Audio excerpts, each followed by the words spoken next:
Hey everyone, welcome to Reverse Homesteading. We have had a lot of progress here today.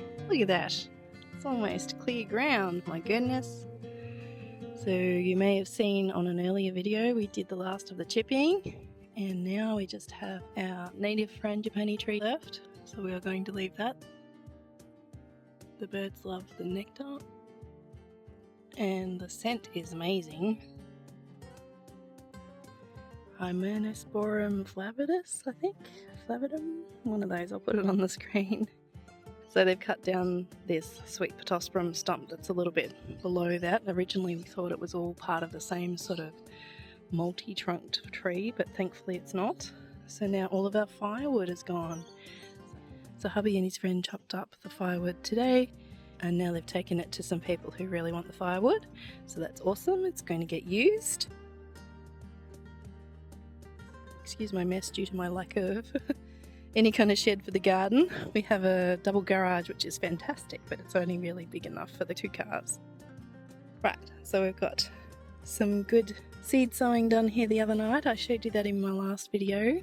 I have properly separated the beans this time, so they have been planted with wet soil and will only ever get a very slight misting if they actually dry out.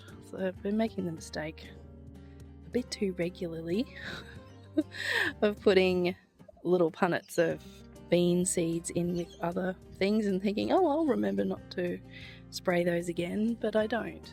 I think there's one that actually looks like it's trying to come up already. We shall see. I'll keep putting in on my beans. So beans are often a warm weather crop, but there are a lot that you can plant over winter. Oh, again, a few things hardening off, so it's a bit of a mess, and I've had another day out in the sun today, so I feel like I've had a little bit too much sun in the nicest possible way. I'm happy about these little strawberries that are coming along. I had my granddaughters here on Friday, well actually yesterday, today is Saturday, and I said, oh, there are some strawberries ready, and then we forgot to come and pick them. They're only at my place for a short time before we went somewhere else. But what I really wanted to show you was my tomatoes that I transplanted.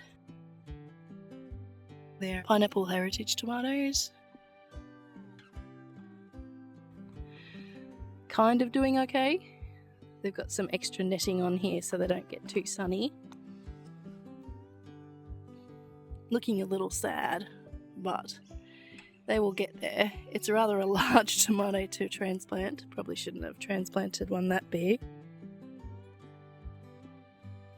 And I think they'll be okay. I think they'll come back. This one had some fruit on it. So I just didn't want to lose the fruit. I'm a little bit fruit centric. So what I really wanted to show you is that I've finished staking up my tomatoes, all the ones that I'd left to ramble. So I'll lift the net and show you. So here we have our avenue of honour. All the tomatoes are finally standing to attention instead of scrambling on the ground, which is their natural way of doing things. So the biggest ones I've actually netted for possums. They're my pineapple heritage ones. Don't want to lose those to little creatures.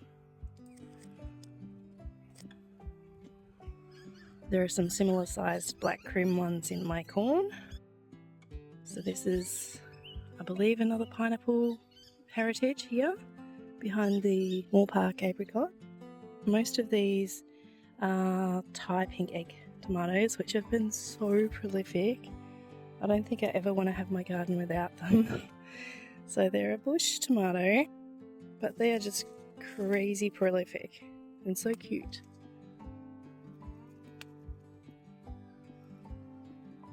They are almost ripe at that pinkness, if that's a word.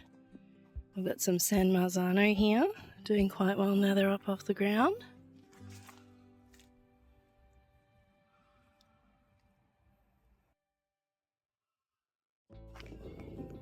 So, apples are doing well here on the Granny Smith. So glad the tree didn't get snapped in the hot weather that had that terrible wind that came with it.